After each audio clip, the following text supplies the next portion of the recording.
महाकुंभ में एक लुटेरी औरत के साथ साधु ने क्या किया, देखकर सबकी आंखें फटी की फटी रह गई। प्रयागराज महाकुंभ मेले के दौरान कैसे एक लुटेरी औरत और उसके पति ने महाकुंभ मेले में सबको लूट लिया।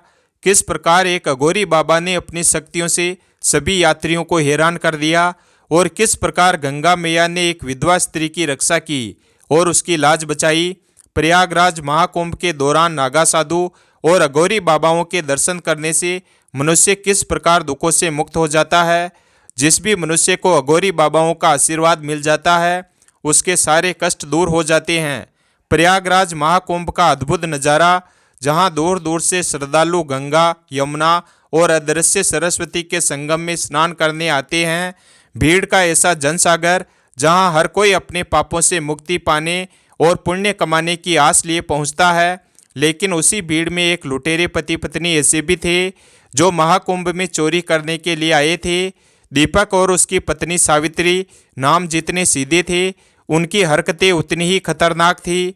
सावित्री अपनी अद्वितीय सुंदरता और चालाकी से लोगों को फंसाकर लूटती थी और दीपक उसकी मदद करता था। इस बार उनकी नज़र प्रयागराज महाकुंभ की भीड़ पर थी। दीपक और सावित्री के नाम से पुलिस पहले से ही सतर्क थी।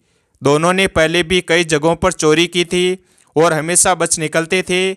महाकुंभ में भी पुलिस को उनके आने की सूचना लग चुकी थी, लेकिन किसी को भी नहीं पता था कि दीपक और सावित्री कौन है और किस व्यक्ति को अपना अगला शिकार बनाएंगे। महाकुंभ के विशाल मेले में सावित्री ने अपनी चालाकी शुरू कर दी। वह सजी धजी और गहनों से लदी हुई एक साधारण महिला की तरह भीड़ में घूमने लगी। उसकी मुस्कान और रूप को देखकर लोग उस पर आसानी से भरोसा कर लेते थे। वह कभी किसी के पास जाकर बात करती तो कभी किसी दुकान पर खड़ी होकर सामान देखने लगती। कुछ ही समय में उसने कई श्रद्धालुओं के गहने और पैसे लूट लिए। दीपक दूर से यह सब देख रहा था। जैसे ही सावित्री अपना काम पूरा करती, वह किसी गली में जाकर सामान दीपक को पकड़ा देती और दीपक उस सामान को अपने पास छुपा लेता है। महाकुंभ में एक यात्री सावित्री के झांसे में आ गया। वे लोग अपने गांव से गंगा स्नान करने आए थे। सावित्री ने उनके पैसे और गहने चुरा लिए। जब यात्री ने अपने पैसे गायब देखे तो उसकी आंखों में आंसू आ गए। वह बार बार कहता, हे गंगा मैया, मैं आपके दर्शन करने के लिए पैसे बचाकर लाया था, अब मेरे पास कुछ नहीं बचा। सावित्री ने यह सब सुना, लेकिन उसका दिल कठोर हो चुका था। वह सोचती थी, यह तो हमारा धंधा है, इससे ही हमें सुख प्राप्त होता है। पुलिस को खबर मिली कि सावित्री मेले में आ चुकी है। उन्होंने दीपक और सावित्री को पकड़ने की कोशिश की, लेकिन यह चोर चोरनी का जोड़ा भीड़ का फायदा उठाकर हमेशा की तरह बच निकलने में कामयाब हो गए। प्रयागराज महाकुंभ में श्रद्धालुओं की भीड़ लगी हुई थी। इन्हीं श्रद्धालुओं में एक विधवा औरत और उसका बेटा विशाल भी शामिल थे। उस विधवा औरत के पति का देहांत कई वर्षों पहले हो चुका था। घर की जिम्मेदारियां अब विशाल के कंधों पर थी। परिवार में विशाल की एक छोटी बहन भी थी, जिसकी शादी के लिए वे लोग वर्षों से पैसे और गहने इकट्ठा कर रहे थे।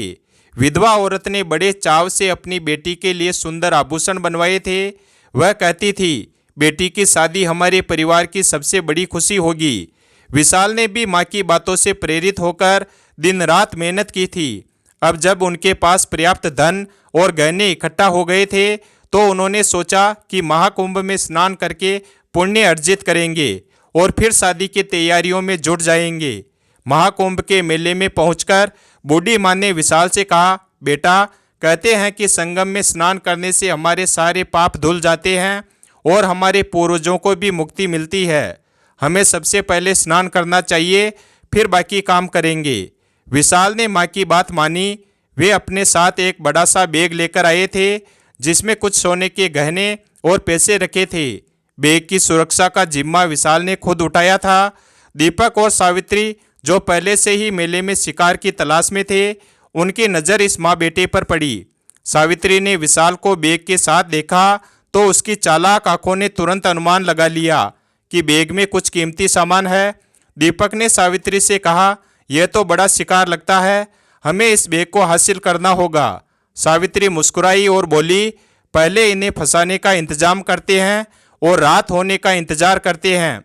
वह बूढ़ी माँ और विशाल स्नान के बाद अपने टेंट में लौट आए। रात होने पर विशाल बेग की रखवाली के लिए जागता रहा। इसी बीच सावित्री ने अपना जाल बुनना शुरू किया।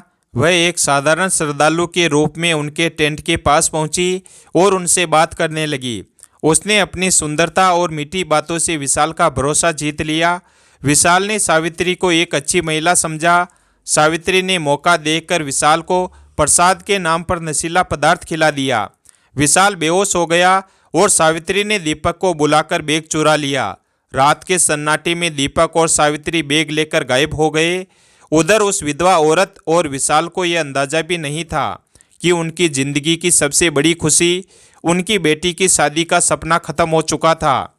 रात के अंधेरे में महाकुंभ की भीड़ थोड़ी शांत हो चुकी थी। टेंटों के आसपास हल्की हल्की रोशनी जल रही थी, लेकिन बूढ़ी माँ और विशाल के टेंट में एक गहरा सन्नाटा पसरा था। विशाल बेहोशी की हालत में पड़ा था और उनका बहुमूल्य बेग गायब हो चुका था।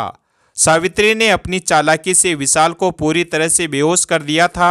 वह और दीपक जल्दी से भीड़ का फायदा उठाकर बेग लेकर निकल गए। बेग के अंदर रखे सोने के गहने और पैसे देखकर उनकी आंखें चमक उठी। दीपक बोला, यह अब तक महाकुंभ का सबसे बड़ा शिकार है। अब तो हमें कई दिनों तक और कुछ करने की जरूरत नहीं पड़ेगी। सावित्री ने बेग को ध्यान से छुपाते हुए कहा, लेकिन हमें जल्दी यहाँ से निकलना होगा। पुलिस हर तरफ घूम रही है। सुबह होते ही विशाल की आंख खुली तो उसे कुछ देर तक समझ में नहीं आया कि क्या हुआ। जैसे ही उसने अपने पास बेग नहीं देखा तो उसका दिल धक धक करने लगा। उसने चारों ओर देखा, लेकिन बेग का कहीं नामो निशान नहीं था। विशाल ने माँ को जगाया और घबराते हुए कहा, माँ, बेग चोरी हो गया है।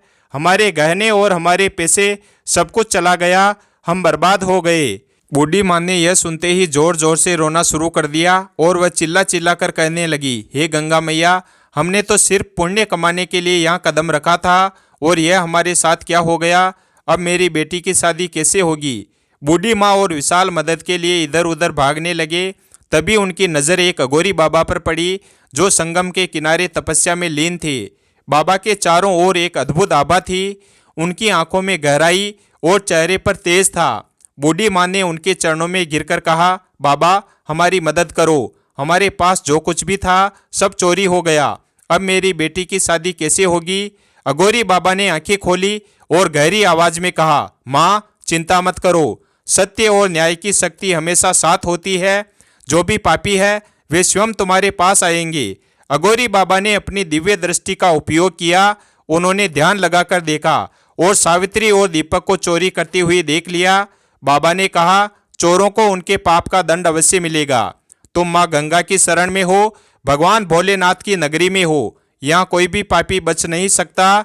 अघोरी बाबा की यह बात सुनकर बूढ़ी माँ और विशाल को थोड़ा संतोष हुआ, लेकिन उनके मन में अभी भी डर था। महाकुंभ का नया दिन शुरू हो चुका था। संगम पर श्रद्धालुओं की भीड़ बहुत अधिक थी, लेकिन बूढ़ी माँ और विशाल के चेहरे पर दुख और चिंता की छाया थी। वे अघोरी बाबा की बातों पर भरोसा कर रहे थे, लेकिन उनका दिल अभी भी चोरी हुए गहनों और बेटी की शादी की चिंता से भारी था। बूढ़ी माँ और विशाल संगम के पास बहुत दुखी बैठे हुए थे। बूढ़ी माँ गंगा मैया से प्रार्थना कर रही थी, हे गंगा मैया, आपने हमेशा अपने भक्तों की रक्षा की, मेरी भी रक्षा कीजिए। मेरी बेटी का भविष्य अंधकार में न जाने दीजिए। विशाल ने आसपास के लोगों से मदद की गुहार लगाई, लेकिन मेले की भीड़ में किसी ने उनकी बात पर ज्यादा ध्यान नहीं दिया। अघोरी बाबा ने बूढ़ी माँ और विशाल के पास आकर कहा, माँ, तुम्हारा दुख मैं देख सकता हूँ। सत्य की शक्ति सबसे बड़ी है। उन चोरों को उनके कर्मों का दंड मिलेगा। बाबा ने अपने कमंडल से पानी छिड़का और अपनी साधना शुरू की। उनके मंत्रोच्चार की गूंज से माहौल गंभीर हो गया। बाबा की दिव्य दृष्टि से चोर और चोरनी को अदृश्य रूप से अपनी ओर खींचने की प्रक्रिया शुरू हो गई। दूसरी ओर दीपक और सावित्री चोरी किए गए गहनों और पैसों को लेकर खुशियां मना रहे थे, लेकिन अचानक सावित्री को महसूस हुआ कि उसका चेहरा जलने जैसा लग रहा है। उसने शीशे में देखा तो उसकी सुंदरता धीरे धीरे समाप्त हो रही थी। उसकी चमकती त्वचा काली और बेजान हो गई थी। दीपक के शरीर पर लाल लाल दाने उभरने लगे। वह चिल्लाने लगा, ये क्या हो रहा है। ये किसका श्राप है। सावित्री घबराई हुई बोली, यह जरूर हमारे पापों का फल है। हमें महाकुंभ में चोरी नहीं करनी चाहिए थी।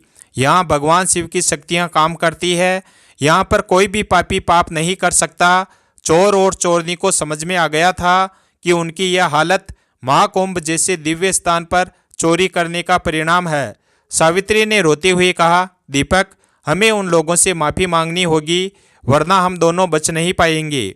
दीपक ने सहमति में सिर हिलाया और दोनों ने चोरी किए गए बैग को उठाया। दीपक और सावित्री, जो अब अपने पापों का दंड भोग रहे थे, महाकुंभ की भीड़ में सिर झुकाए चल रहे थे। सावित्री की सुंदरता पूरी तरह से नष्ट हो चुकी थी और दीपक का शरीर घावों से भरा था। उनका हर कदम भारी लग रहा था। चोरी किए गए बैग को वापस लौटाने के अलावा उनके पास अब कोई रास्ता नहीं बचा था। बूढ़ी माँ और विशाल अघोरी बाबा के पास बैठे हुए अपनी स्थिति को लेकर चिंतित थे। तभी बाबा ने कहा, धैर्य रखो, जो लोग तुम्हारे बैग को लूट कर ले गए थे वह अपने पापों के बोझ से हार कर तुम्हारे पास आएंगे। यह महादेव की धरती है, इस पर कोई भी पापी बच नहीं सकता।